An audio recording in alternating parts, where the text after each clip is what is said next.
Shazam. Remember that movie? Was Shazam a movie? Uh, With yes, Shaq? with Shaquille O'Neal? Shaquille O'Neal. Yeah, there's Yeah. some claims to Mandela effect with something else. Maybe it wasn't.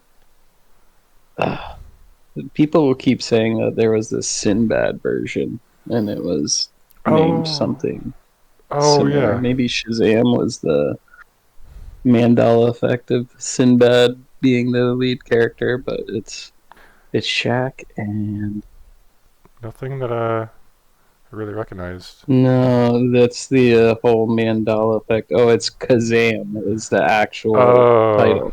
So there's a bunch of people on the internet that claim that it was the same movie. It was not Shaq though. It was Sinbad, and he played Shazam, who was also a genie. But people are getting the two confused. Oh, it's another large black man, right? In a movie of the Right, same it's another era. large black man genie. You can see how you could confuse the two. And Shazam is so close to Kazam. Oh shit, they're two. Those are two different movies. Oh There, my that's god. what people claim. That's the whole Mandela effect thing, where people swear that something is real and then they find out that Oh. it's not. They just remembered incorrectly. Oh, I haven't And heard it of them turns then. out, like, if enough people remember incorrectly, Oh my that god. it's like, it must be true, right? It's amazing we've gotten this far as a species. All right. Oh No, my god. well, I mean, there is this whole thing where, like, through the loom for a while, everybody thought it had a cornucopia in the logo. Hmm. And I guess they covertly changed it so that it didn't. Um, but somebody had an article of clothing from like the 70s that was hanging around, and they proved it to be true. It had like the tag, Mm-hmm. and the cornucopia was in the logo, and they're like, haha. But if you go on the Fruit of the Loom site, they swear up and down it's never been there. Oh man. So This is why we can't have nice things. That it's was. like a whole rabbit hole thing. Like people are saying that the government is trying to rewrite history and see how much they can get away with. Oh my god. Every time there's a discrepancy, people are like, it goes all the way to the top. Yep, yep, it's, for it's like sure. people can't just make mistakes. It's got to be planned. Mm. If only we were that intelligent that was the case.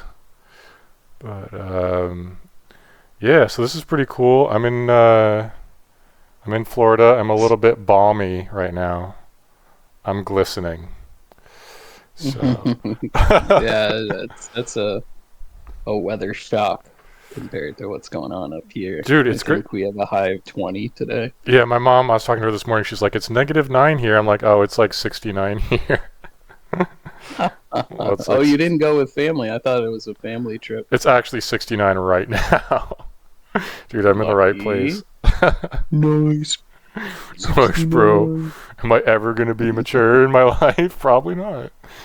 It's No, like they we do say, have 40-degree weather though coming up. It's gonna be oh, spicy. quite pleasant. Dude, last winter, I remember a few winters ago when it finally was 40 something degrees. I was like, holy shit, this is amazing. Like, I can just wear a sweatshirt and, like, it feels nice. Like, it felt so warm in the 40s. Oh my Hmm. god, after the winter. Fishing, I can taste the open water. Uh, I've been like trapped up inside, like not really doing much because been so bitterly cold with the wind chill. It's like even though it's 30 something degrees outside, it still feels like it's under 20. oh, the windshield is the worst, I know. As long as there's no wind, it's not that bad. But, Hmm.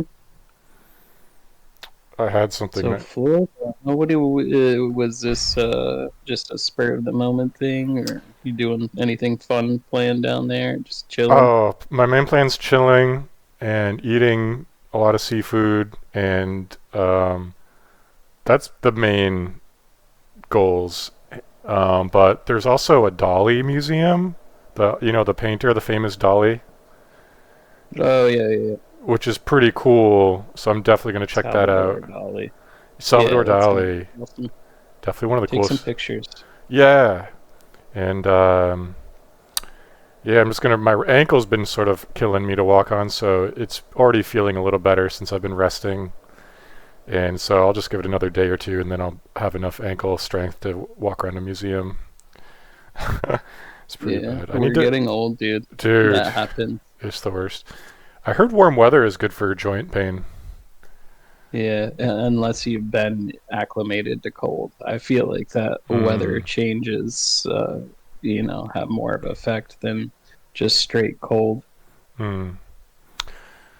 Yeah, no, I was. Why did I? I was basically. I think we had our coldest weather of the winter, and I was like, I need to get out of here. And then I was just like looking. I wasn't really like 100% planning on going, but I was just like, hey, mom, Florida would be pretty cool. And she's like, do it, James, go. I'm like, okay. So That's awesome. it is awesome. It's crazy. Like I was thinking about this, like my mom loves me so much and wants to help me so much, but it's like at the same time, it's literally torture. Like I feel like I'm dying when I'm living with her. But Right? Yeah, yeah, no, I feel that. I think that's all mother-son relationships. yeah. Oh yeah, the mama. Yeah, I was just telling for the viewers, I was just telling Aaron how consistent and reliable of a podcast partner he is. And he said, Mama raised me right. And last summer, there's a folk song. This guy killed it. He was so good at singing at this festival. It's amazing how many good musicians are just everywhere and not on. You can't hear them on. They've got no recordings or money, but they're just so good.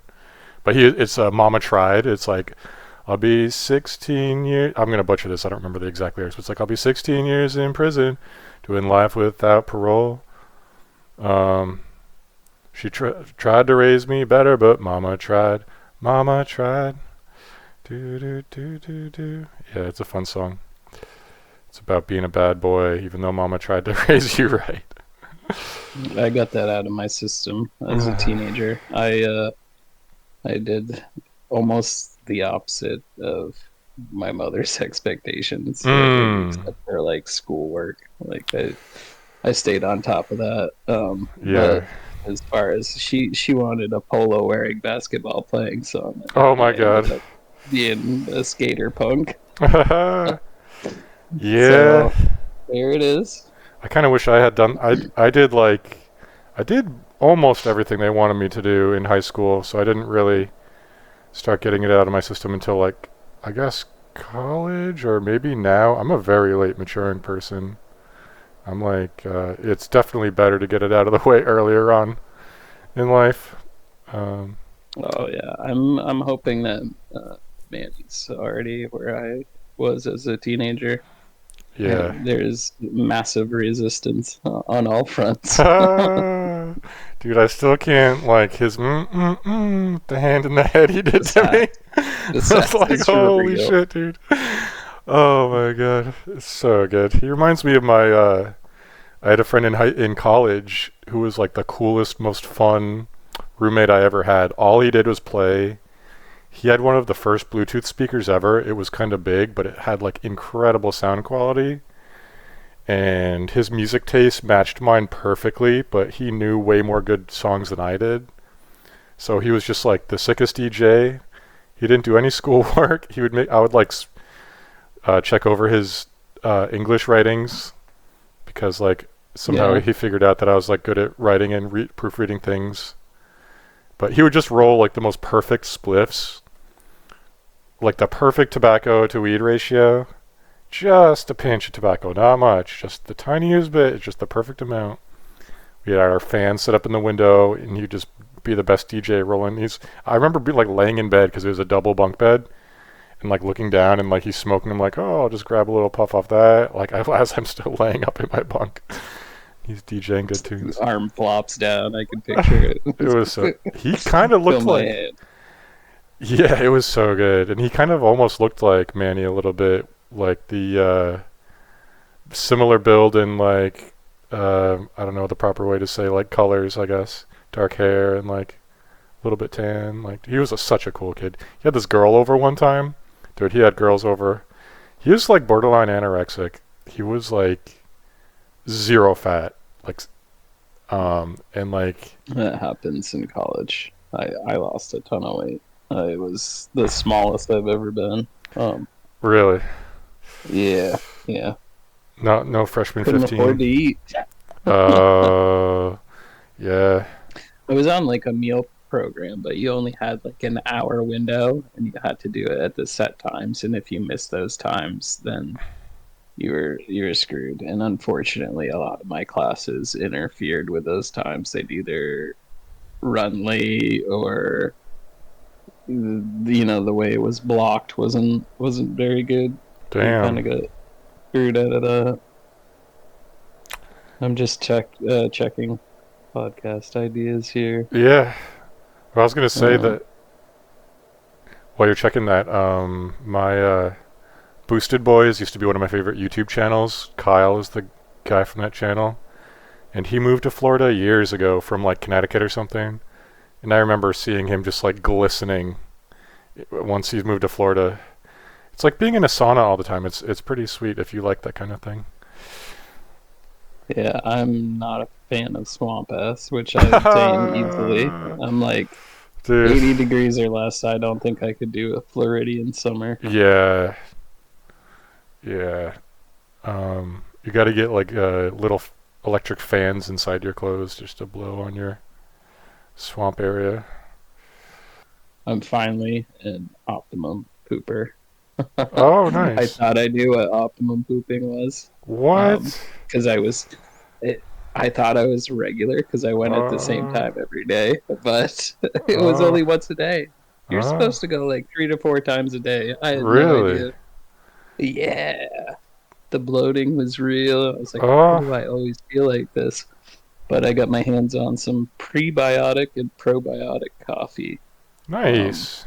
and it's got mushroom in it. So Yeah, different shroomies doing good stuff for me, I guess. dude. But now I'm actually regular, not just like time of day regular. Nice. Yeah, no, most of my life I've been a once a day pooper, but I've also always been like kind of underweight.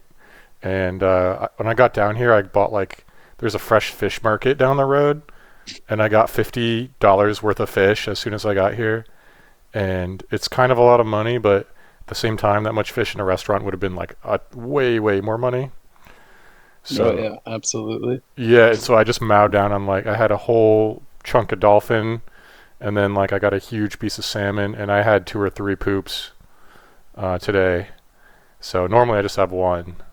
So I guess Yeah, that's I'll kind of where I was until I started doing these probiotics, and yeah.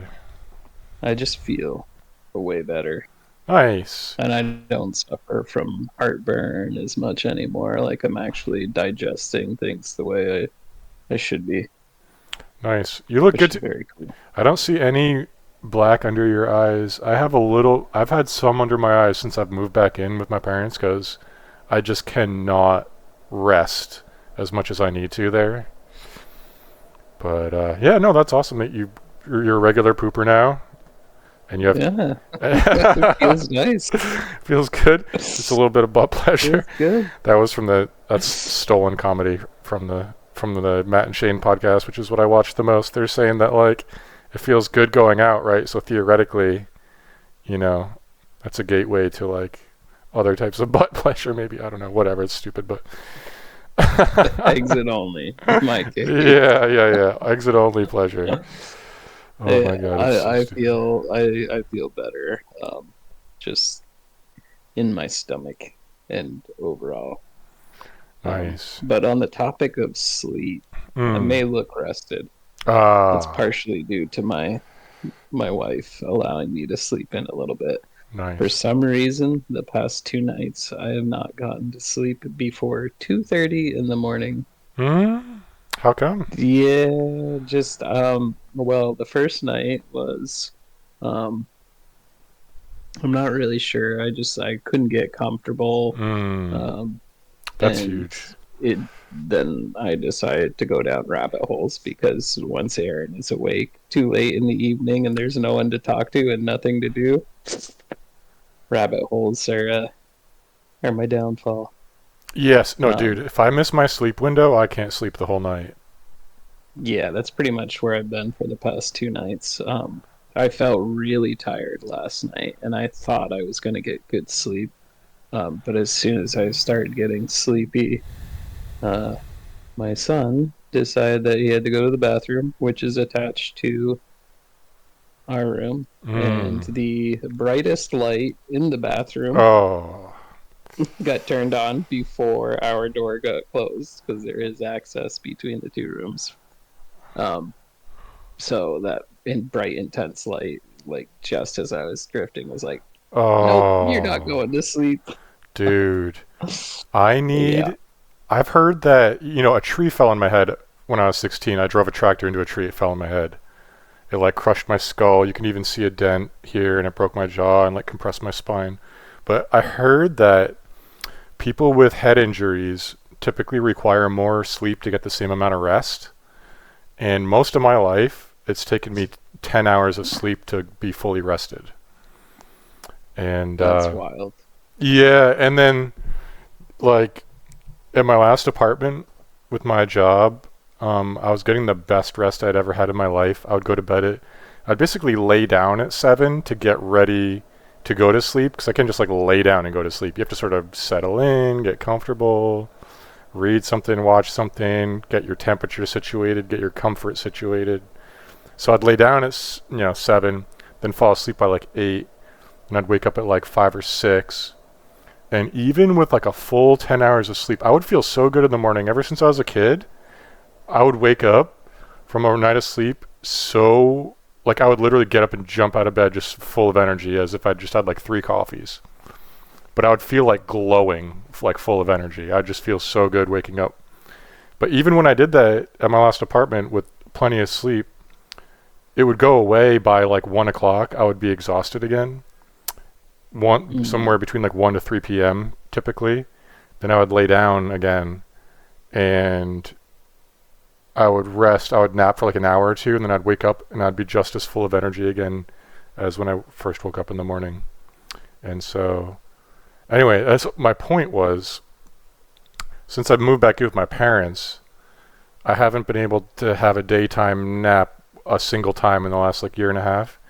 There was like one time I managed to every time I get woken up by something. There's like one other time I managed to do it and I got woken up, but the other day I was having the best nap in the middle of the day since I'd moved home. And my mom knocks on the door and she's like, James, what are you doing? I'm like, fuck. I was in the like most comfortable, blissful nap I'd literally had in a year and a half. First one I'd ever had. It's like I can't live like this. I'm gonna build a Not hut, today. No, dude. no, no. Oh, dude, it's the worst. And like she think it's just. I heard somebody say something about this the other day that about their generation is like there's no daytime resting. It's all about like you work hard all day and suck it up. That's sort of like our parents' generation, which it's not the worst quality to have, but like when you have a traumatic. Yeah, there's also like the kind of um I general idea that everybody falls under the same time frames. Like I don't eat breakfast. I can't eat breakfast ever since I was a teenager. Like eating breakfast makes me feel weighted down, Hmm. sluggish, bloated. Like it's just not a good experience. But Mm-hmm. like that to old standards, like you have to eat breakfast. Most Hmm. important meal of the day, right? Yeah, yeah, yeah. I don't know how that got into So, the. and then like sleeping time frames too. Like some people like to stay up later than other people, and some people, are morning people. But like this whole 9 to 5 idea that Hmm. the elders imparted on us, it just people are too multifaceted to fit under one umbrella. For sure. I heard there's three like sleeping like gene types. There's people who go to bed early and wake up early. people who go to bed at average time and wake up at an average time, and then there's people who go to bed late and wake up late, and it's like genetic, is what they're saying. I'm definitely early. Mm. You're an early bird. Yeah, which sucks because my parents are not, and they ramp up noise and activity as I'm going to bed generally. But did you see the hut I was building in the woods at all? Did I show you any pictures of that? Yes. Yeah, The- I have to return to my I hut. saw a few logs. I haven't seen a recent update, and I Oh, know it's been winter, so you probably haven't made too much progress. dude, But I made the craziest update video. I haven't posted it yet. I could clip it on to this podcast maybe. It's so fucking funny, dude. It go partially for it. collapsed, Oh no. but it made it better because like it was only had 3 walls, and the way it collapsed, Hmm. now it has 4 walls. Perfect. Perfect for the winter. And I found like this old like that big heavy house cabling for wiring inside walls. We were cleaning out the Mm, garage last year. We found like 3 spools of it. And I was like, fuck yeah, I took nice. it down to my campsite. I'm like, I'm gonna run this up to the house, dude. I'm gonna have power down here. I'm never gonna need to go up there again. Come down here for my naps in the day. Just plug in my phone, listen to the BBC. But The Hobbit napping home. oh my god, it's ridiculous. Yeah, no, she doesn't really bother me down there, which is cool. But what's up, guys? I almost wasn't gonna film this because I was in such a bad mood. But oh, she's going now. I better get these logs on while she's going. She's not gonna go for very long. It's just that pine tree. I don't know if these might be too big to catch. Such a small, short-lived fire. Holy, oh no, it's melting through the tarp. God damn it. I better smother this a little bit. I did not plan this very well. God damn, fuck. It's alright, everything's cool. So anyway, that was kind of a small nightmare there for a second. Here's my sleeping bag and my chair. Have a seat here. Yeah, I mean, if it didn't burn that tarp up there, it would have been just about perfect. God damn it, all the smoke.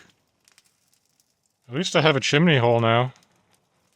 Yeah, I mean, I have so much to explain that I can't really say it. I don't know how to say it all because it's just a lot to say all at once.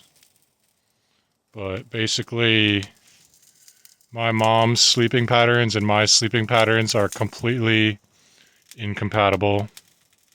And plus, she just doesn't respect sleep when people need sleep. Like my dad was laying down the other day, which he almost never does. He went to lay down to take a rest in the middle of the day. We don't want to be burning this pickaxe here.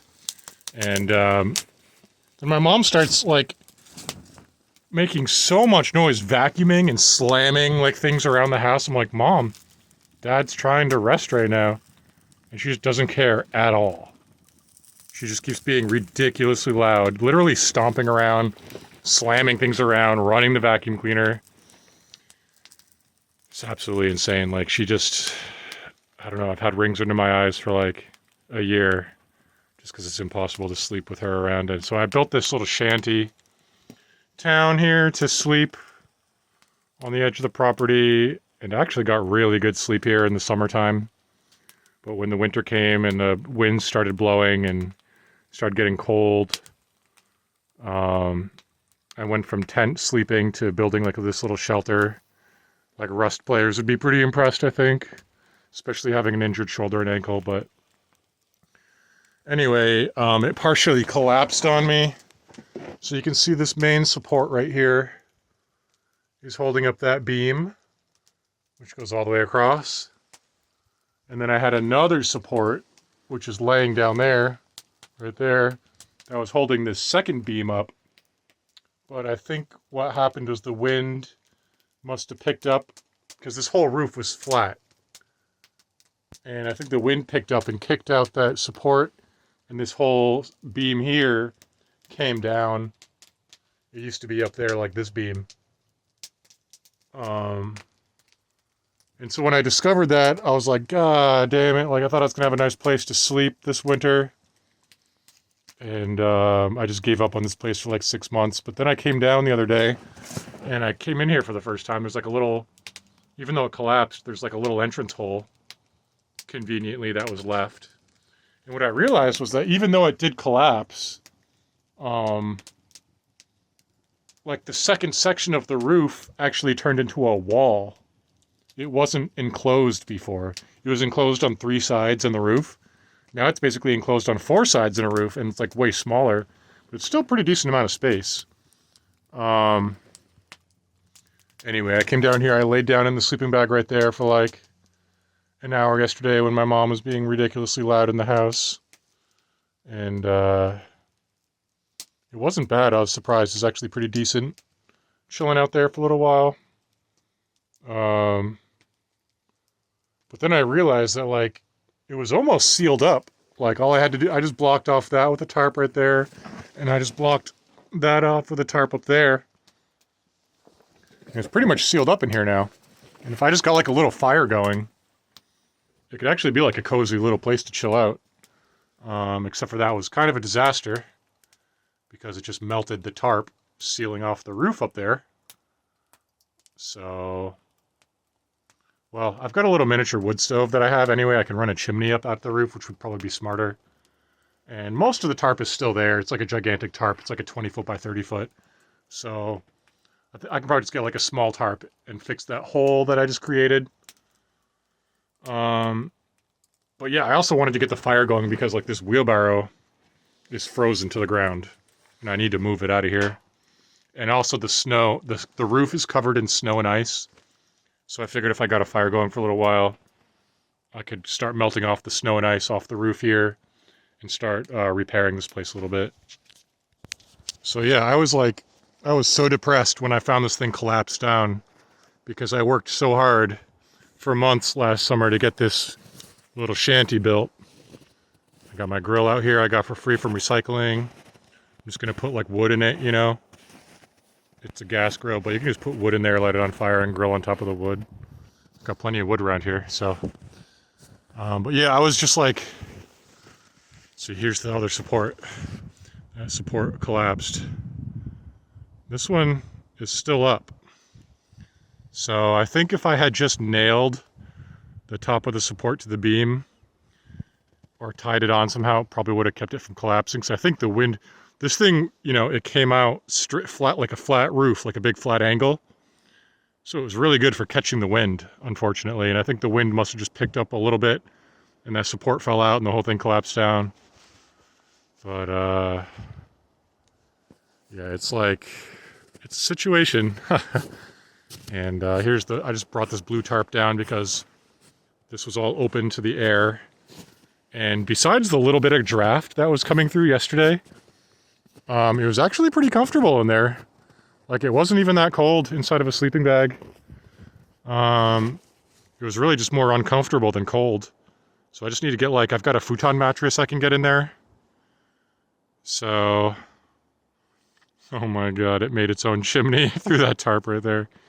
So I've got more tarps. Covering that up's not going to be a big deal. And I might even just use my wood stove, my portable wood stove that has a chimney. Because when it's sealed up and the air's not coming out of there, there's no cross breeze, it actually stays relatively warm. You don't need that much heat, really, as long as there's no draft coming through. I just put up this plastic tarp here because this whole edge, there's like a decent sized gap there. And so now that that's sealed up and now that the end is sealed up, it's relatively sealed up. So, yeah, I'm not sure. Basically, oh my God, it's ridiculous. I'm so close to having like a place I can actually get enough rest. It's been such a battle. There's my wood pile I collected last summer. It's not that much wood though. That's enough wood for like 3 days if it was actually cold and you're outside. Yeah, here's the other end of the post that of the support that. It's crazy that it didn't break. That tree, I guess it was still green. It was still wet, relatively fresh wood, so it didn't snap. Um, but yeah, there's a bunch of snow and ice on this side of the roof that came down. That collapsed right here. So really, my next objective is to. I had to get out of there. It was getting smoky in there. I mean, I don't really. The annoying thing about my portable wood stove is that you can't fit very big pieces of wood in it. So every piece of wood you put in, you have to cut to like 1 foot long. And then the fire doesn't last that long because it's such a small firebox. So I need to get a bigger wood stove. But I guess I'll just have to deal with that for now. And yeah, basically what I need to do is get it warm enough in there with a wood stove or a fire to get all this snow and ice melted off the collapsed roof. Then once this snow and ice is melted off, I mean, I tried shoveling some, but it's like frozen. It's like ice, you know? I figured it'd be a lot easier just to get it. My God, I can't believe I just put a giant hole in the roof. It was almost like a nice sealed, warm place to be. It's all right. I'll just get the wood stove and I'll put it up through that hole, and then I'll seal around it with another tarp. And yeah, once this is basically, it's really hard to get in and out of here. You have to crawl through there on my hands and knees. It's a little ridiculous. It's a pretty small opening. But once this opening gets a little bigger, I'll be able to get my futon mattress in there.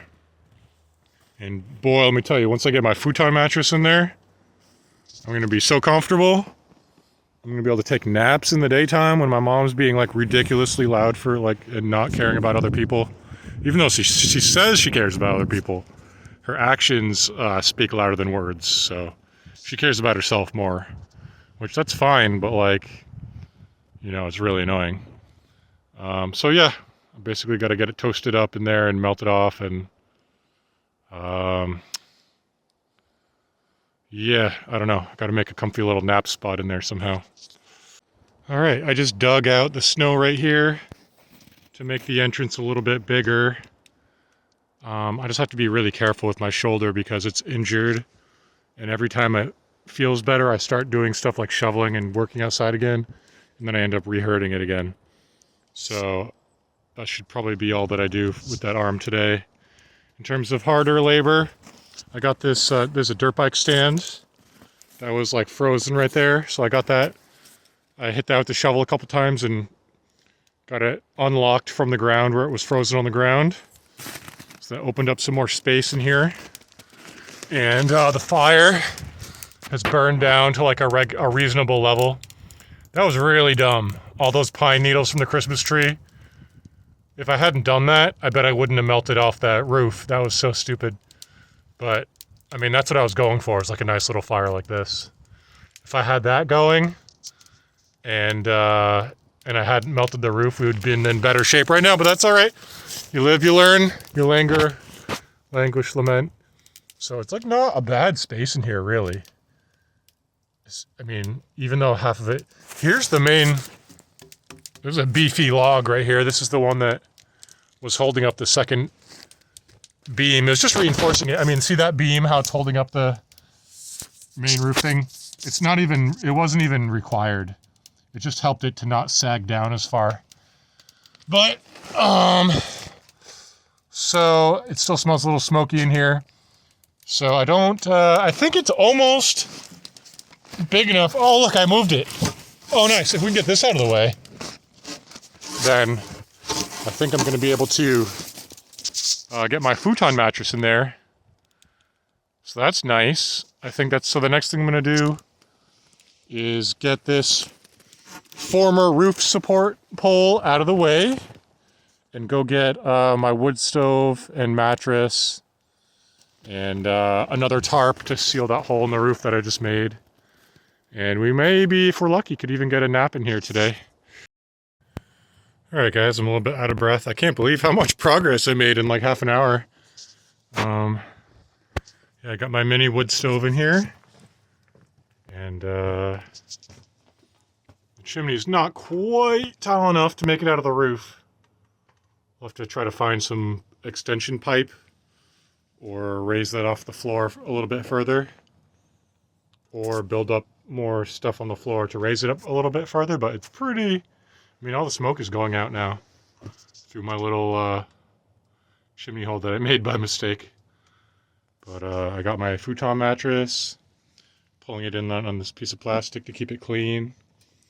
I got the wheelbarrow unfrozen from the ground and moved out of here.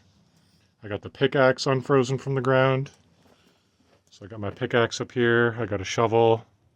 I just shoveled the fire from there into here and closed the door, and it started right up. So I found a second sleeping bag because the first one I had, like, I'm 6 feet tall, like, was not quite tall enough for me. So I think that other one might be a little taller, which would be nice. And yeah, it's pretty, I'm pretty excited. Like, this is so fucking funny. Because, like, if this hadn't collapsed, it never would have created a fourth wall, and I never would have had a wintertime shelter. This last week has been like the coldest week of the year for us here in Vermont, so I think it's basically the dead center of winter just about. Or I don't even know how you figure it anymore, but yeah, at least I'm going to get to have a napping place for half of the winter, you know? And yeah, look at how much this bent. I don't know, it's hard to see on camera, but this is really bent. Look at it, it goes all the way. It was straight, just like this one. See, what I did was, so I dug out this area with a tractor. I basically picked a place in the hillside and started digging in. I actually got inspired from like an ancient Britain's video. It showed like the earliest settlements of Great Britain. And what they basically do is, instead of building their whole house out of wood off the ground, they do like half and half. They dig halfway into the ground and then build the top half of their building using on top of the dirt walls. And I think that sort of makes it easier and more secure to build, because like the earth is very strong and insulated. And it's easy usually to dig within the first couple feet of the ground, but then it gets a lot harder. You start getting to rocks and stuff. So basically by digging in as much of the ground as you can easily, and then you pile the dirt mounds as the bottom half of your walls. And anyway, I stuck 2 sticks or trees into the mounds and then tied up a main support beam on either side, you can see. So I dug those, stuck those in, tied this support beam up here. And that support beam actually was pretty good. It didn't really need this extra support. It just kept it from sagging down like another foot. Was the only, it's kind of annoying to have this main support here because that's like, it's right in the middle of kind of where you'd want your bed or furniture or whatever, but it's even bent a little bit from the extra weight since the side. But anyway, my point is, this other log here used to be just as high up as this one. And it was just as straight and supported. But apparently the support fell out and it fell down. It's crazy that it didn't break. I was laying down like right here yesterday, and I was just looking. I was like, oh my God, if this thing snaps right now and whips me in the head, that would really suck. It's a pretty substantial piece of wood. But like this end didn't even come down. So those things that it's tied up with, this end is still tied up on those. It never even came down from those. But this end did come down. It did fall down. So I set like logs on the very top of each bank that I dug out, which gave a nice flat support to set things on. And then I found a bunch of scrap, kind of like roofing. This was, you know, it really sucks because I was helping my parents clean out the garage last year, and we just threw away a ton of old roofing, which is like right before I needed it. And then I gave away a bunch to the neighbor, a bunch of like nice sheet metal. that I actually need. But I found I scrounged enough together to at least cover most of this half and like half of this half. But yeah, this side, there's no roofing here besides the tarp. But anyway, yeah, I'm pretty happy with how far this got today. I only hurt my shoulder a little bit with all this heavy lifting and digging and chopping and stuff. So I just have to be very careful and let it recover before I hurt it anymore. I'd give it a 1 or 2 out of 10 in terms of pain, how much I hurt it today. Which usually when I only hurt it that much, it gets better within like a week or so if I'm just careful. But yeah, I ordered a memory foam top because this futon's pretty comfortable, but you know, it's just not that much cushioning. Once you put a 2-inch memory foam on top of there, it's like super comfortable. So I think what I'm going to do now is sort of clear out this area here. It's still frozen, I can't move it. Look at how the ground froze here. It like sucked down somehow. Hopefully there's no critters living in there. And look at the dirt, it's turning dark brown, like where it's getting thawed out. Like this is still frozen, but then like it's turning dark brown where it's thawing out. It's kind of cool. Here's my little Chinese wood stove that was pretty cheap. I had to weld this plate on the top because it kept leaking. But yeah, all my firewood is cut longer than this stove, which is really annoying. I basically have to cut all my firewood again. So I'm probably going to have to get the chainsaw. But I did eliminate pretty much all the drafts in here. There's no more draft in this end. There's no more draft up there. I pretty much sealed up that up pretty good. So I don't really feel any drafts in here. So I think I just got to cut a little bit of firewood and get my mattress laid out. And I think I'm going to go to the store and get some mac and cheese and put it on top of the stove to warm up. And yeah, I think it's going to be pretty cozy in here today. So I'm pretty excited. All right, guys. Man, what a crazy day. I was just up at the house getting to sleep. Forget what I was doing. But I just booked a flight to Florida for next week, which is sick. I've never been to Florida. I've never been to Tampa. It's going to be awesome. Just like how I was saying, like my mom does care. Like she booked me a flight. She's going to pay for it, which is sick. I've never, you know, get out of here, snow. But at the same time, like, it's impossible to rest. And even if you ask, like, whatever. But anyway, I'm not going to get into all that right now. Point is, oh yeah, I want to show you how bent this is. If I can lay up on this wall here, you can sort of, yeah, from this angle, you can see how crazy this log is bent. It's like exactly when you're laying there. If that thing broke, oh my God. But anyway, there's the last little gap I haven't sealed up is right there. There's no draft coming through here at the moment. So I found this bigger sleeping bag. I got my futon mattress in here. I went to the store and I got the mac and cheese. And man, this thing is so good. Mac and cheese with ham is like 2 pounds, 2 or 3 pounds of mac and cheese with ham. Man, it's so good. It's going to take a minute. It's going to take probably half an hour at least because it was frozen. And this surface isn't a good conductor because it's not even. Because where I welded it sticks up. I need to grind that down. But, you know, get the fire cooking in there. Get this thing warming up. I'm going to try to get this rope disconnected right here. I was going to get a knife. I guess I forgot. But if I just disconnect that rope, that flap should come down. And it'll be pretty sealed up in here. And I've got a sick playlist, a rap playlist, a filthy southern rap that I love in my little rust shelter. I'll link it in the description or in the comments. I'll make like a little Google Drive link and I'll give you my playlist. It's pretty awesome. So I'm just going to chill out here, try to relax while my mac and cheese heats up. I got my fork there. I got some water there.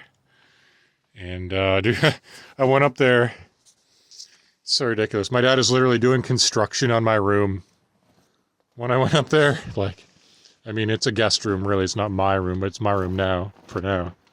But, like, that's, like, how much I can't sleep or rest up there. Like, my mom constantly banging, stomping, vacuuming. My dad doing construction. It's, like, insane. The only way today could have gone better is if I didn't hurt my shoulder a little bit and if I had gotten this done a little earlier because it's almost 3 o'clock now. And generally, I get tired and get like a nice nap in between like 1 and 3 p.m. So I'm almost past that window. And once I get past my window, it's hard for me to rest. I know some people can just like lay down and nap like anywhere, anytime, which is pretty awesome. I can't really do that. Maybe someday. But I'm gonna get these little booties off. And hey, it actually feels pretty decent in here. It's not even cold. It's like, I forgot the temperatures outside today. It's like 10 degrees Fahrenheit or something. You know, it's like below freezing out, but there's no wind. As long as there's no wind, it's really not that hard to stay warm. The wind is what really fucks you. But anyway, yeah. This turned out rather nicely for the moment. So, yeah, I found that piece of pipe. My parents redid their kitchen, and they had an extra piece of piping from doing the stove ducting. So that'll be just enough to get this pipe up and out of the roof. I'm going to have to like use wire to tie that down so it's thinner. But yeah, I think that should work pretty good. So I'll keep you guys updated.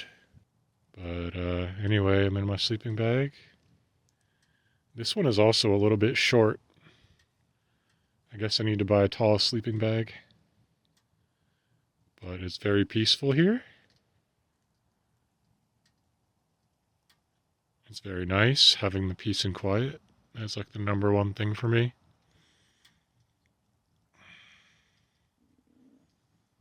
It's impossible to relax when there's people making noise for me.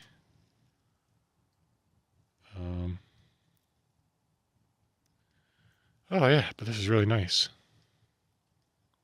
Saw my friend at the store. I waved to him. I don't know if he recognized me. I haven't really seen him in person in like 15 years. The old D-cell battery. You can see the sticks I was using when I made this section of the roof were pretty small. They're big enough. They work. But then when I moved on to this section of roofing, you can see I got much better at finding straighter, thicker logs, trees, whatever you call them, to use. I actually got really good at it. I would be driving down the road and I'd be like, holy shit, look how straight those trees are right there, you know? I'd go cut them and I'd measure how long the straight portion was and I'd cut it off where they started to bend. I got a lot of nice, really straight, substantial trees. Oh, I can feel I don't know if I can feel that fire on my feet, but I can definitely feel my feet warming up. Of course, it won't focus, but yeah, anyway. Very cozy. Oh, there we go. I can hear the highway in the distance. I can hear an airplane in the distance. There's a miniature airport in the next town. Which is kind of cool because it's never like giant commercial jets raping your ears, you know? It's just like little personal airplanes making little cool noises in the distance that don't really bother me. Oh, that's heating up now. Might want to take the plastic off that mac and cheese.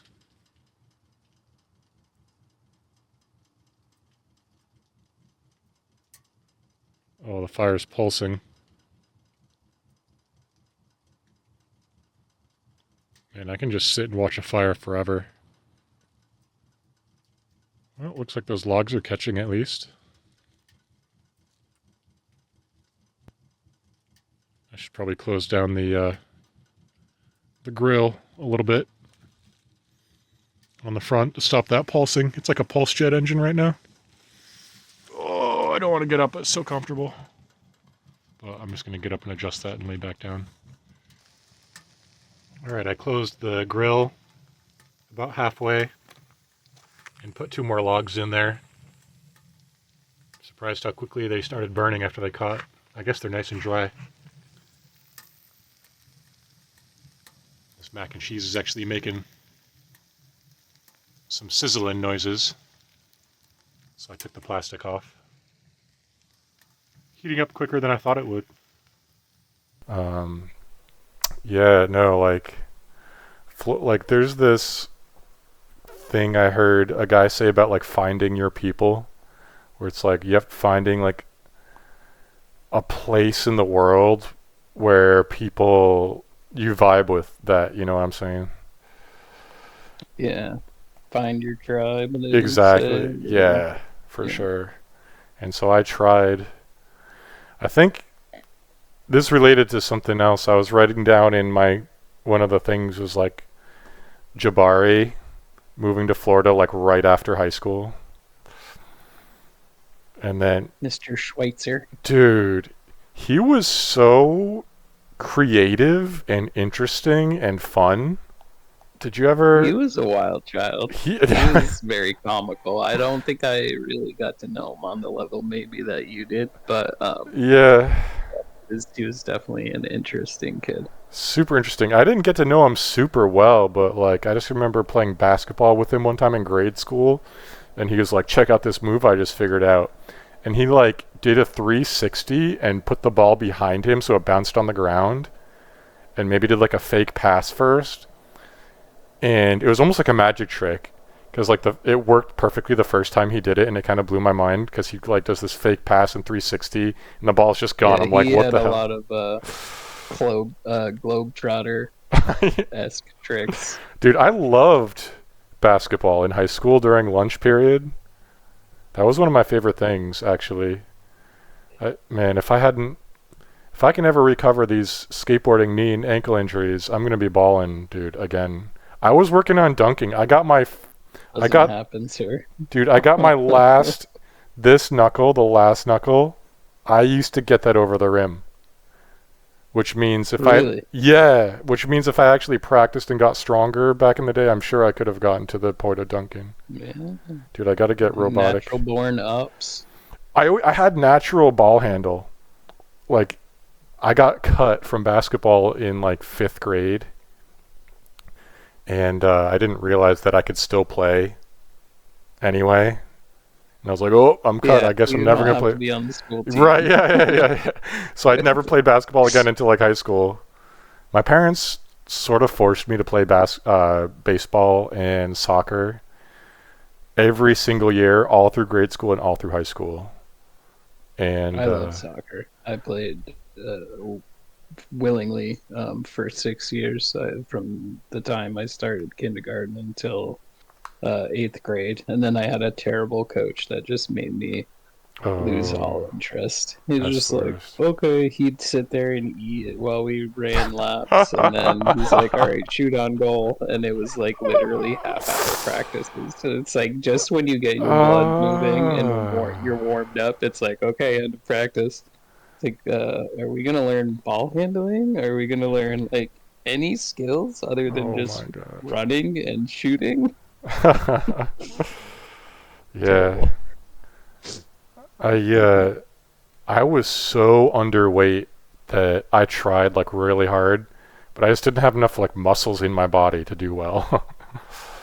The one thing I could do like was batting in baseball because that's more like coordination than strength.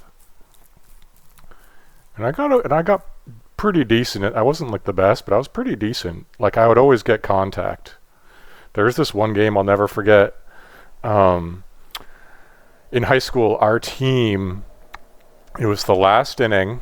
Our team was down in points, and there was 2 outs, and I was at bat, and we had like 2 people on base, and I hit, like foul balls count as strikes. So I hit a couple balls, but they were fouled out. So I had 2 strikes. There's 2 outs. Our team's down in points. It's looking like the end.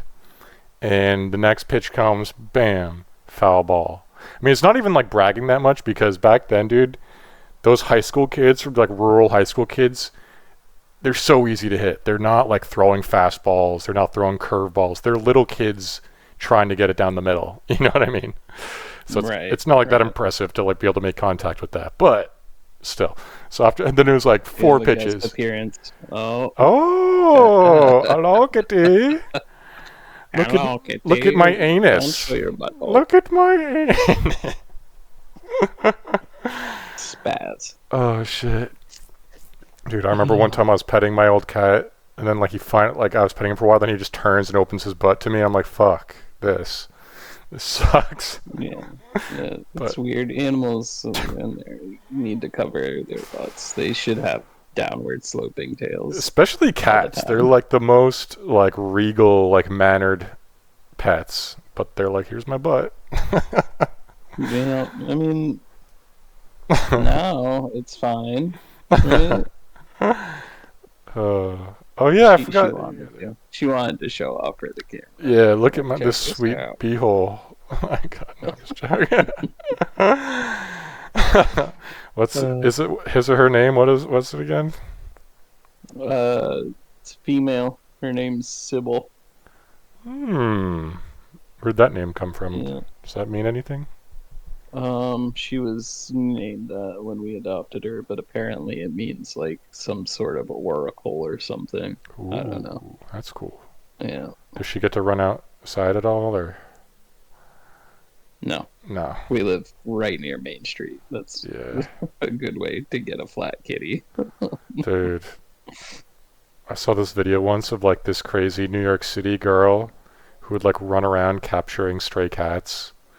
She was like so into it. It was her hobby. She'd be like running around, jumping over fences and alleys, and like she was like the pet stealer hunter. I guess. Huh? Weird. I said pet stealer, I guess. Yeah, I don't know. But it's weird. I mean, it is New York City. I don't know how people feel in cities like letting cats out and stuff, but I would assume that most,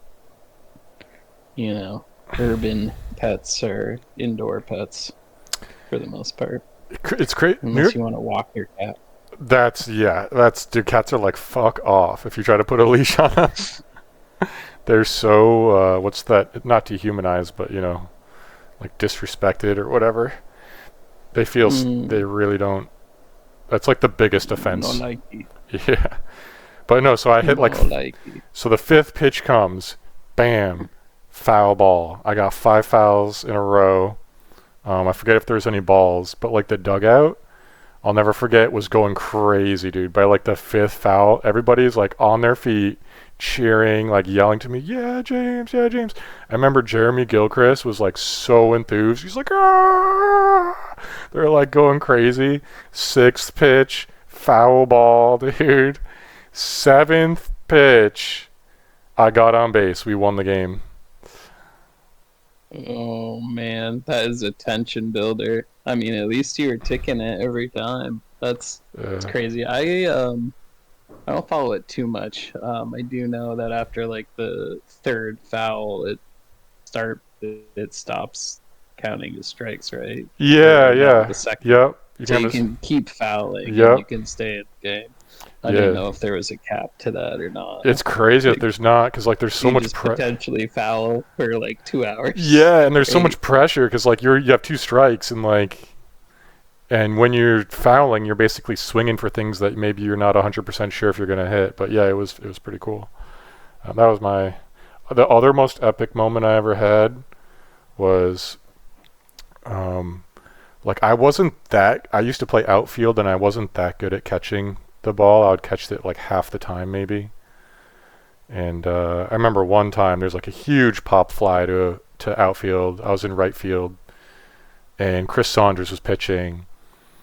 And it was one of those pop flies that's like way up there and you're just like waiting and watching it and it's so small it is kind of hard to tell where it's going to go, but it's coming right to me. And like Chris Saunders knew that I wasn't that good at catching them but I caught it and it was like the last out of that inning. And I remember Chris later was saying that like he was like, please James, catch that ball. And then he used to fuck with me with like he eventually by like senior year he figured out how to throw curveballs, and we'd be like warming up before practice, and he'd be fucking with me throwing curveballs at me, and I'd be like, shit, what the fuck? Like, I remember one hit me like right in the nose. But yeah, no, man, if I had not done all the sports my parents wanted me to do, and I just did what I wanted to do, it would have been basketball for sure. I'm a natural Yeah, I baller. was good at shooting. Like anytime I played horse, I had a great time. But Nice. ball handling was not my forte, so I Uh, never ended up playing on a team. yeah, I was like about the opposite. I was like not the best at shooting, but I somehow had the really good ball handling. With without it, dude, it's just yeah, Ew. yo. Oh my god. But fuck, I had something. Um, yeah, finding your people in Florida. Yeah, Um, b- buttholes, ball ball handling. handling, ball sports. Jabari. Oh yeah, Tyrone. Do you remember Tyrone? Yeah, he was putting out mixtapes when he was Yeah. like a sophomore or something. They were actually pretty good. I was gonna say, I'm glad you said that because they were actually pretty good for like a kid just messing around. And I forgot if I told you already, but I was like, I found him on Facebook, and I was like, because I lost my copy. He made two CDs that I know of in high school. He used to sell them. Like I Hmm. remember buying the first one, and I enjoyed it. And then I remember I was at the gas station at Jiffy Mart, and he was standing there with like David Giddings, and he was like, "Yo, you want to buy my CD?" It's like the second one. And I was like, I thought about it for a couple minutes, and then I didn't buy it, and now it's like a big regret of mine. But now I don't have either. And I messaged him on Facebook. I'm like, yo, you got those CDs? Like, want to listen to those again? He's like, no, I don't. It's like, oh man, that sucks. Those are so good. Yeah, It's so fun making music, even if you're not great at it. Like, if you have any kind of musical sense, it can be like pretty decent. I'm very upset because I still haven't figured out how to properly transport um the Blind Luck album. You remember the local band? Skylar's That's brother where my was hearing in it. damage is from. Yeah, Blind Luck music. He Yeah. sent me through Google Drive a copy of what I'm assuming is their only album. Yeah, it's like Um, red with like white text on it. yeah, yeah. Because you can't get them anywhere. And he said he had it, and I was like, "Can I get that?" And he was like, "Sure, let me send it through Google Drive." And for whatever reason, it's stuck in Drive, and I can't get it onto my laptop. And then if I think I got it on my old laptop, but I couldn't. I was having issues converting it into iTunes. Oh, I need to really take time to get it back because that was such a iconic album, especially yeah. for a local band. Oh, dude, yeah, it's really good for a local band. It had some good songs on it for sure. I almost remember one. Was there a song about sailing? I remember there's at least one really good song on there. Yeah, my favorite was As the Mercury Drops. Hmm. That was a good one. That was probably, I think, most people's favorite song from them. Hmm. Remember TIP? Um, Was that Gib Bastion's band? Yeah, vaguely. Like I Dude, can't even think of any lyrics or me anything like neither. I just that. I remember. can't even like I remember the band, but I can't remember any melodies or Me anything. neither. I just remember the album cover. It was like this old 80s like economy car. You see the back license plate says like TIP or something, which stood for 10-inch Pinor. And then years Mm. later, I was working as a pizza delivery driver, and lo and behold, there's Gib Bastion up in Burlington in the kitchen, washing dishes. Get out. And I'm like, Stop it. yo, Gib, what's going on? I'm like, dude, do you still play music? And he's like, oh, he's like, I used to play bass, but I can't anymore because of like, I forget, it was like his shoulder or his wrist or something. Hmm. And then he took me to his apartment That's one time. unfortunate. Yeah, I mean, I'm sure he could. To his apartment. What Dude, it happened? was questionable to say the least. It was one of those. It looked like a semi crack house, which maybe it was looking Yeah. back on it. It's like you go in, Oh there's man. like just like dirt and trash on the edges of like the hallways, and it's like, I Yeah. mean, very typical bachelor setup. You just got your couch, you got your TV, and then everything else is just a mess. Which Right. I've been Yeah. there. Well, I mean, even these. If you're living in Burlington, the price is up there. I mean, there's a lot of job opportunity up there, but the cost of living is just astronomical. So you get a lot of people sharing these extremely old houses, Yeah. and they don't get maintained properly. And I mean, there's some of that going on here, but it's way worse up there. They just get trashed. It's like they were maybe frat houses at one point. Oh man, I went to the best frat party I've ever been to in my life in Burlington before the fraternity got shut down permanently for dealing cocaine. But Whoops. yeah, it was tried out. It was awesome. It was like those movie scenes where it's just like packed wall to wall in like a basement. It was exactly that. It was the best party I've ever been to. They had beer pong, they had flip cup, and they had a couch against a wall with I was about to say clan members, but it's not a clan, fraternity. They're like behind Better watch yourself. You can't say that as a white person. um, serving apple pie shots, and that sounded like the most disgusting thing in the world to me. You would lay. Uh-huh. The apple pie shot It was story. good though. What they would do I is, know.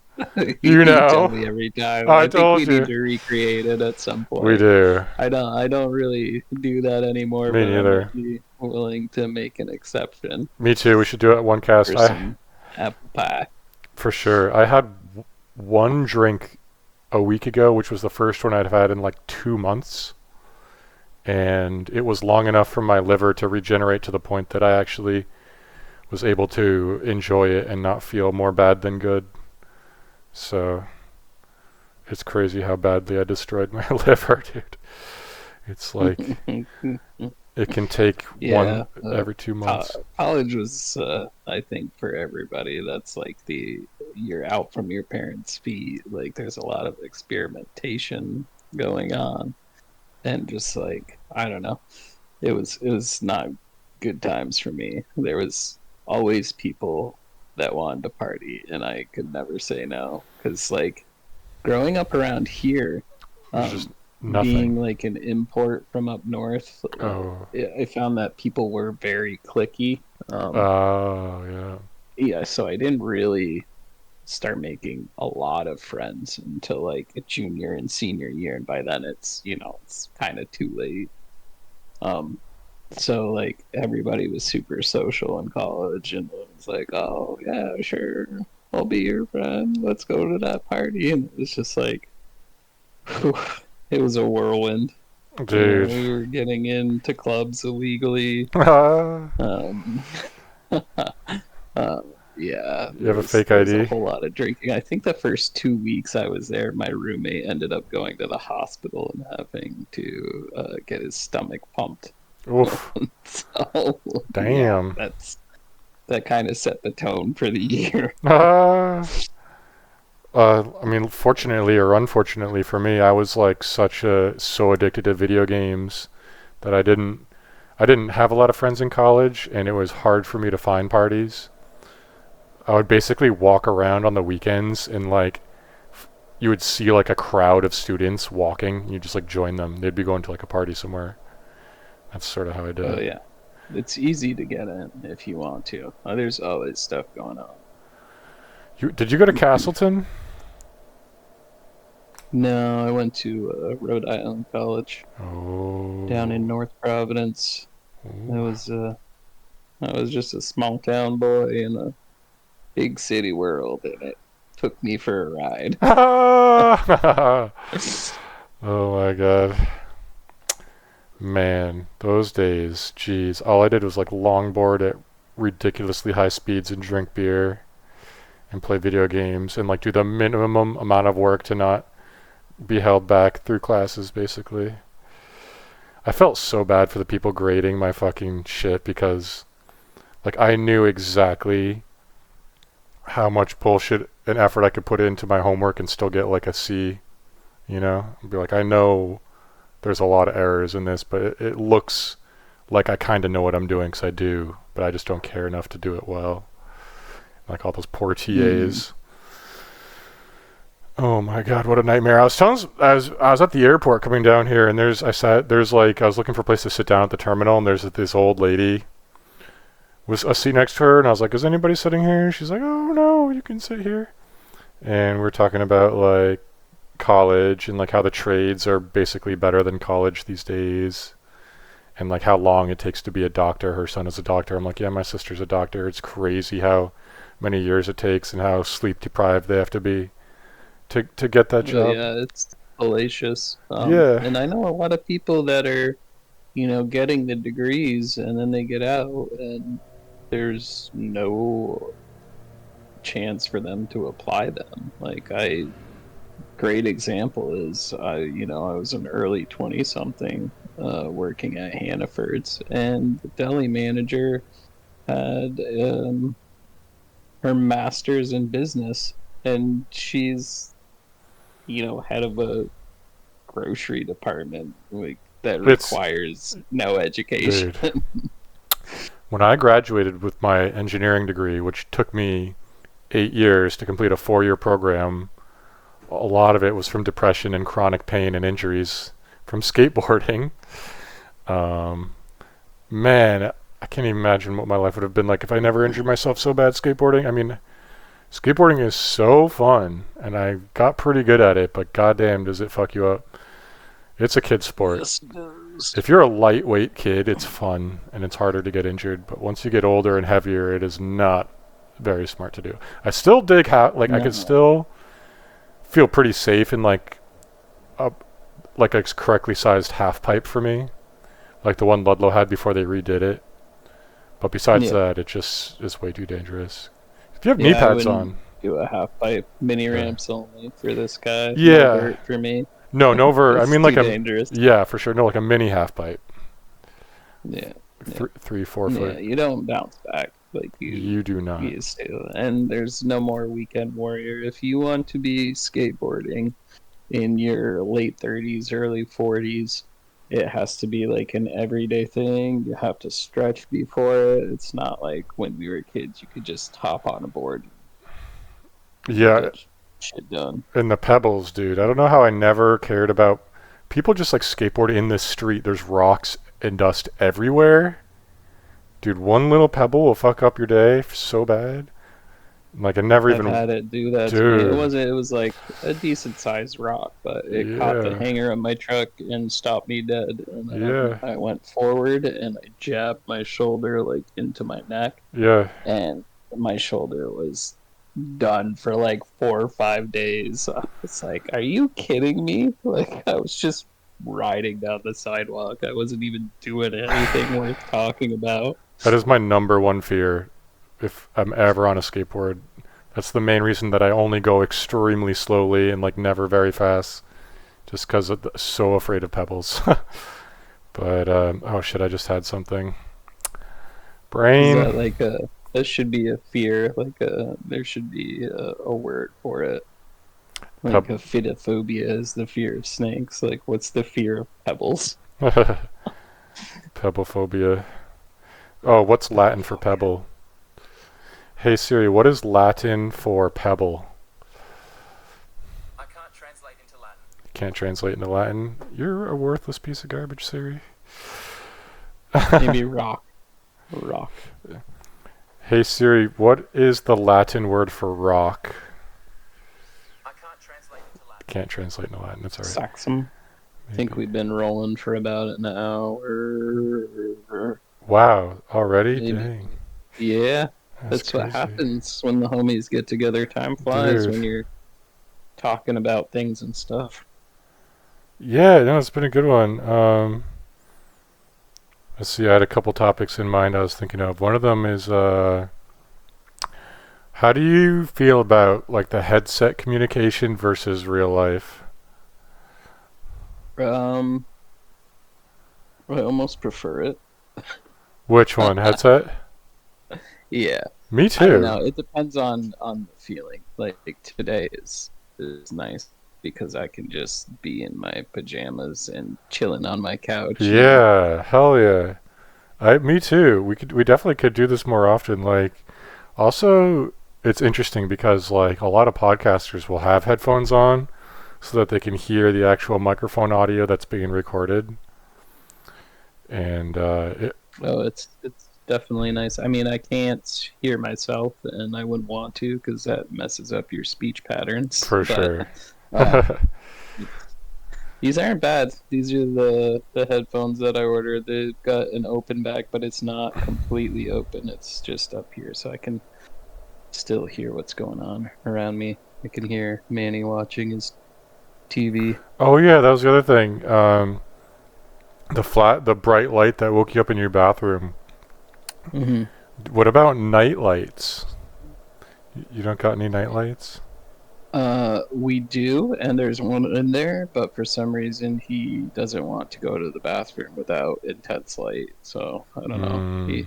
He also said this morning that he um dropped a deuce at night. So I mean, I guess he wanted to just make sure he was clean, which I'm okay with. Oh my god. But yeah, like of all the lights to turn on because there's the nightlight and then there's the vanity lights, which are actually dimmer than the bathroom fan and shower light combo. That Hmm. was just installed, and it uses like the harshest LED bulb I've Dude, ever seen in my life. It's like I don't need to inspect myself that thoroughly while showering. I I've been doing it for a while.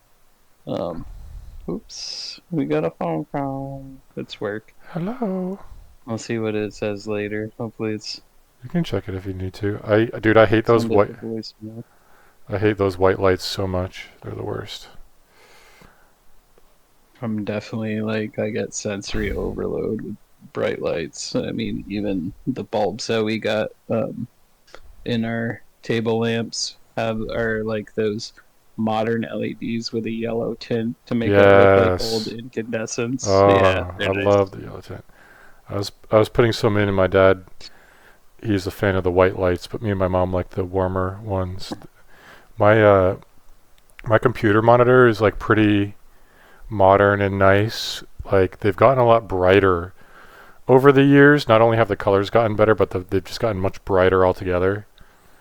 One time I was sleeping in the middle of the night and my computer was like, I didn't shut it down, but it was like asleep, and something woke it up, and my whole monitor turned bright white, and it just woke me Oof. out of the deepest, deadest sleep, and it was so painful. Oh yeah, I was thinking about like, you know how they say autistic people, they're like sensitive to like loud sounds and bright lights, like what will bother them that doesn't bother other people. I was thinking like, who fucking likes bright lights and loud sounds? I don't know. Unless it's a concert, I don't. Right? And like and sometimes even concerts can be a bit too much. For sure. And it's But like, there's the whole thing of synesthesia is yeah. like that's common among people on the spectrum. Oh, I didn't know that. I'm not sure. Okay, this is getting sent to voicemail again. Yeah, you want to check that, and I'll just. You want to hang up for a minute, or We're good. okay? It's communication failure at the reservoir in Wally World. Hmm. It happens all the time during winter because there's a tree right in front of the signal antenna. And about a week and a half ago, I wrote an email to the town clerk hey, can we get this taken care of? But the select board needs to okay it. So of course they don't Oh, have a okay. meeting until the 5th. It's like, Dude. meanwhile, I'm getting all these alarms for communication errors. It's like, just cut down the tree. Dude, It's not serving a purpose. It's just hindering other purposes. committees are a problem. Small town politics is like the absolute worst part of my job. Yeah. It's like, we recognize there's a problem. We recognize that there's some urgency, but we're gonna make it linger. You're not allowed to take care of it until we say you can take care of it. Oh my god. Yeah, no, I just looked at the timestamp. I can't believe it's been an hour already. Um, there's interesting. Yeah, it's weird. Like, I'm so used to talking to my friends on headsets for so many years now that it is like the way I'm the most used to communicating now for the most part. Um, It's pretty nice. It allows for more focusing. I feel there's less external distraction, and like I said, I'm in my own comfort zone. yeah, it's So so comfy, and like we can share pictures and sound clips and all sorts of fun things. We can do like fun backgrounds. It's definitely very cool. We'll have to I do. saw that. I haven't played with it too much, but Yeah, I almost picked a. There's like a tropical one I picked, but then I put it back because I realized I've got a cool painting behind me. yeah, you pretty much are tropical at the moment. Did I see a plant? There's like a palm, a mini palm in there somewhere. Dude, there's Or, so much cool decoration in this place. I don't know if there's a pond, but there's like fish stuff, and there's more fish. Oh, the palm up there. It might be kind of like a palm. Let's see, more fish and corals. There's actually a super beautiful. Here, I'll show you. Um, really cool, like gold leaf, kind of like I'm not even sure what it is, but it looks so cool.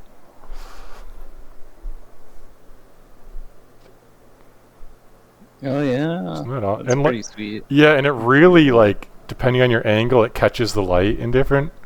Like it looks like it's actually like gold flakes or something. It's pretty cool. Um, but yeah, what else was I thinking? Um, finding your tribe. Oh, music. Have you heard any? Have you been listening to music lately? Um, no, No. I actually, the most recent music that I've listened to is a 20th anniversary from August Burns Red, and so it's old music, but they re-recorded it, which Oh, is very sick. cool.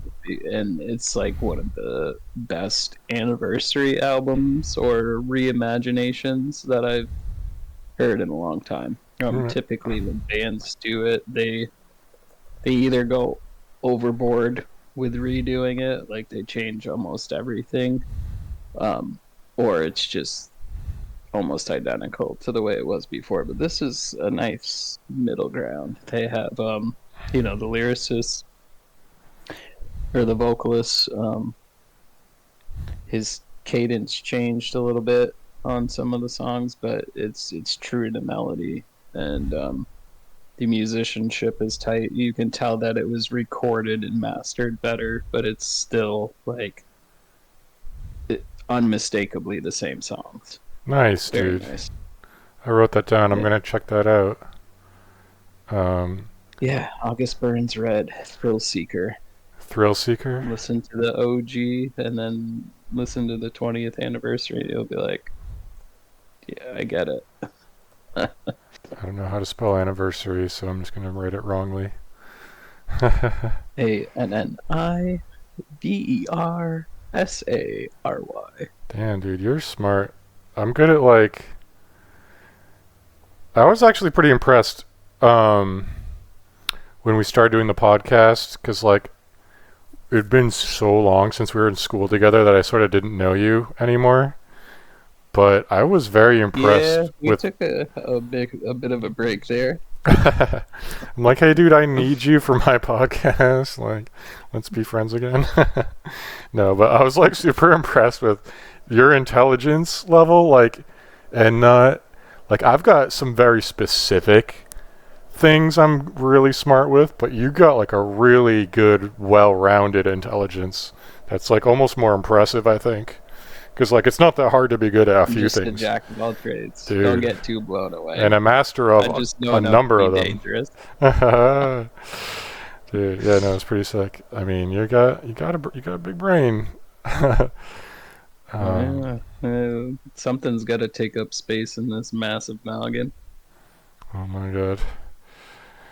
Yeah, so finding your tribe, like one of the things I wrote down. Oh, my throat's getting dry. We'll try to wrap it up in a little bit, but it's like, yeah, the reason I was talking about Jabari leaving for Florida like immediately after high school, he was just so much more aware of the world than I was at that point.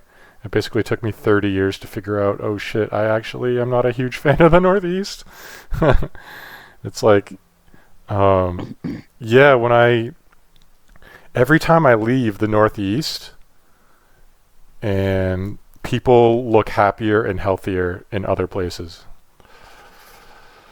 People are just kind of like run down and like kind of depressed and like kind of withered in a way in the Northeast. And it's like, I don't know if it was always like that, but it certainly is. It seems to be that way now.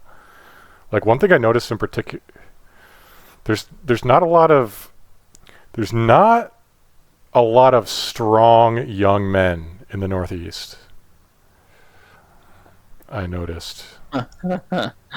um, yeah, I mean, there is and there isn't. I think with age, you kind of your perspective gets jaded too, and every place has its pros and cons, and For not sure. everybody's the same. And No. if you feel better in a different place, then that's there's nothing wrong with that. I've been to other places.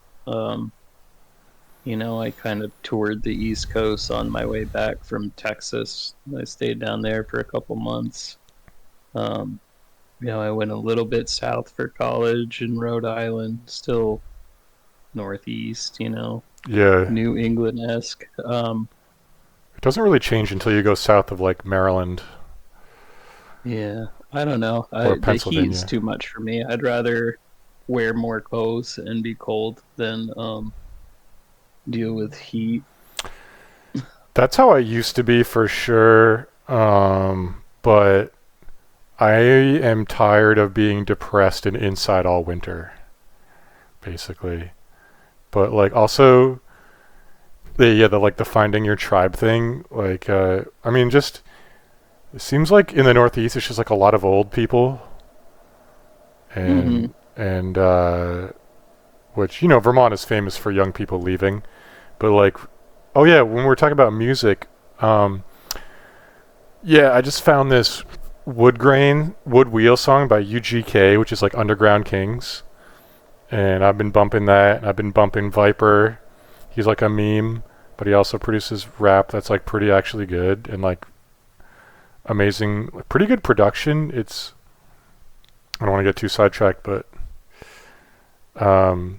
I met a band at a festival a year or two ago, and they had like a few pretty good songs. You could almost call them hit songs, at least for their like the music world they lived in, which bluegrass world is a pretty small one.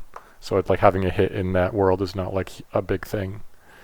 But I was talking to them. Yeah, it is and it isn't. I feel like it's gotten broader. There's that kind of folk pop crossover that happened a few years ago with like the Lumineers and Mm-hmm. Mumford and Sons, and Mm-hmm. it opened up some doors. Yeah. Bluegrass is definitely, I feel like, more accessible these days. I'm a Yeah. big fan of Billy Strings. That's how I got into it. So, That's how it all started. did you? Yeah. Nice. And so yeah, no, I got to camp out right next to this band, which is one of the coolest things about bluegrass is it's like such small community. There's no separation between the artists and the fans. Like at a rock concert, like the artists don't mingle with like the fans really. They're like in the backstage all the fans are in the front. But at bluegrass festivals, like once they're like part of the audience. They go up and play, then they come back into the audience. Like they're part of, you're all together. It's really cool. So I was camping next to this band called Breaking Strings, and they literally broke like 3 strings every time they played, at least. And the kid actually gave me his number, and I don't know where I put it. I never texted him. I probably should have. I'm not that good at that. It's probably written down in my room somewhere if I dig through all my piles of crap. But I was talking to his band member who had wrote all their music, and I was like, we're sort of talking about songwriting and like how did you write these good songs? And the topic came up about how he had basically written like 200 or 300 songs. And I was like, oh, well, I guess if you write that many songs, like having 2 or 3 good ones like is almost kind of inevitable if you sort of know what you're doing, you know? Yeah, there's a lot of people that do the same thing. I mean, for every like 40 to 50 songs, you've got a handful of bangers usually. And it takes years for people. Everybody says, overnight breakout sensation, but the reality is nobody's an overnight sensation. I was talking about this with my mom. Been doing it for years. Yeah, my mom is all like, talking about how much she hates Elon Musk and like how everything was like given to him. I'm like, people don't, because when people are successful, they're not famous until they're successful. They don't see the like decades of like work that leads up to it. They just see them when they pop off. But yeah, Viper is the same way. He's like this meme rapper, and he basically. Oh yeah, you shared that. Yeah. What's up with that? Y'all cowards don't even smoke crack. What's up with that? He's very like on time with his lyrics, which is like really good timing. Like it's all of them are on the beat. And that one song, but anyway, my point about him is he did the same thing, and actually I heard Kanye did the same thing, where basically they just wrote and wrote and wrote and wrote years and years and years, just hundreds and hundreds, and then finally like they get some good ones and they get good. It's kind of inspiring a little bit, but yeah, man. Whatever you do, the larger your portfolio is, the more chances of success you'll have. Yeah. Nice, dude. Well, I can't believe how quick that went by.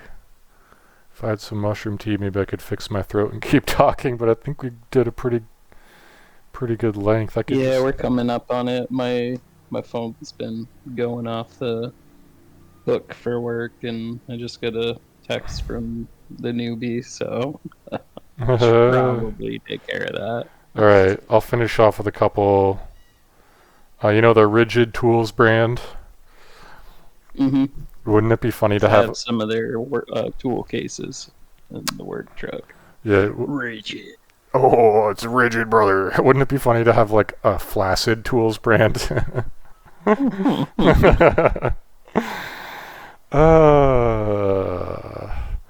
right, I'll just do 2 more here.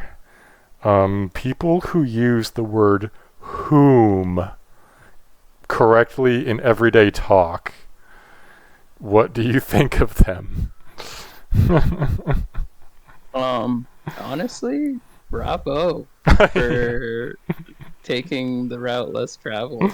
I do it occasionally, but it's a conscious decision. Same, yeah. It's hard. It's like to whom, for whom. It's like if they're the target, that's when you use it, I guess. Hey man, if Metallica can do it, right? Too. Oh my god, I was so into them. Oh, here's a funny. Oh my god, I got 2 real quick funny ones. Bert Kreischer, he's like this popular podcaster, and he's like kind of an alcoholic, but he also is like super successful and in good shape, so he kind of can be an alcoholic without it. It's like not ruining his life, but people still make fun of him because he's like so bloated and like such a red big face. Like he used to talk about celebrating his power. So he's like, I realized I have the ability to control when I drink, and so I was celebrating in the morning with the drink because I was like, I have control now.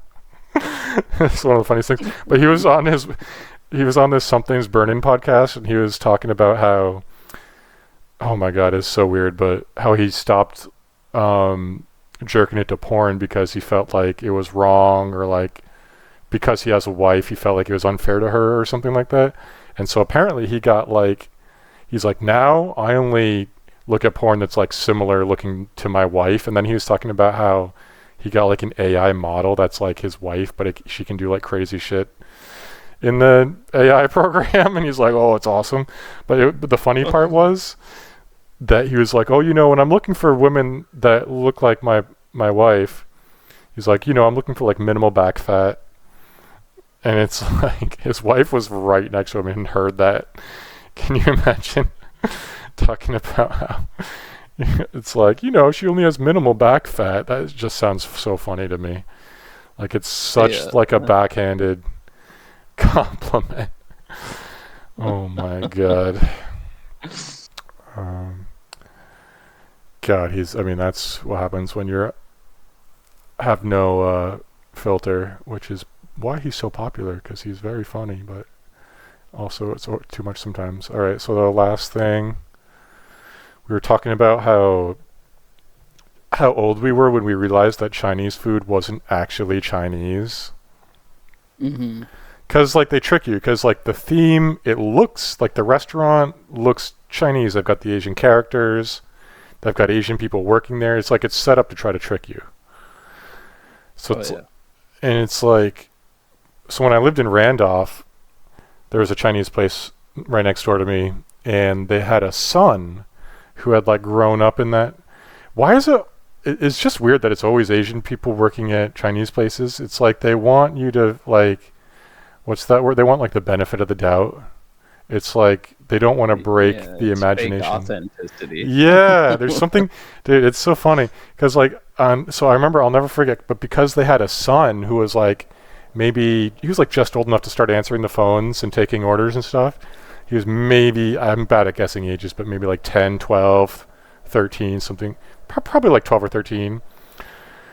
And I just remember like ordering one time, and he had like, had a perfect American accent, and I felt like almost like ripped off or like disenchanted. They're like, hello, what would you like to order? I'm like, this isn't Chinese. Like, I knew it wasn't really Chinese. But now you're making it like, I need the oh, hello. Oh yeah, Kung Fu Panda.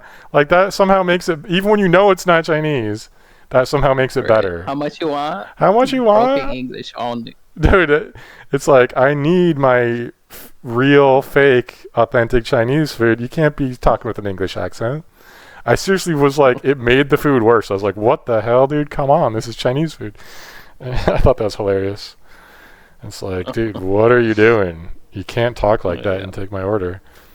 And then it's funny that you mentioned that, because Chef May in Ludlow, they had their daughter working there when she was like 12 or 13, taking orders and answering the phone. So it's like, I mean, I'm all for family business, but there are child labor laws. I didn't mention before, but I wish I had never gone to college. I wish I just got into a trade right away. I would have been so much better off in my life. But I mean, you're capped out at a lower rate overall without a degree, but this day and age, there's so much work to be had, and for trades, I guess, and the necessity of them never goes away. I mean, unless you're going to be a doctor, but like you said, you want to be a doctor, you got to go to school for like 7-8 years, and then you're like, then the you residency. finally get out and you're almost in your 30s, and you're like, oh, I can finally start a career. It's crazy, yeah. And like when I got out of school, I looked for like years and couldn't get an engineering job because I didn't realize that like the degree doesn't give you the job. You have to be basically doing projects and like internships while you're in school to show that like it's it's this whole thing about like, I've been learning about starting my own businesses, and it's like the way successful people start their own businesses is they're not asking people for things. They're producing things for people and getting things done for people. And then they do it so much and they get so good at it, eventually people are like, please take my money. Like, that's how you do it. you don't ask and Yeah. like I can like please hire me, I can do it. It's like the opposite of the way you want to do it. But Hmm. but yeah, I had something else, but yeah, no, I got to find my culture. I think I'm gonna try. When I was in college, I used to deliver pizza, and I enjoyed doing that. So I think I might just like drive my Corvette down to Florida and just start delivering pizzas part time. Just like have like, have the top off. DoorDash. Yeah, or like Don't Papa even just John's. limit yourself to pizzas. I mean, you could be just a pizza delivery person, but DoorDashing is probably more, I don't know, Yeah, any food. consistent work. Yeah, I'm not. I was a little bit trepidation. I was a little bit trepidatious for DoorDash compared to just like a pizza place, because I feel more like a third party that's like maybe being used more.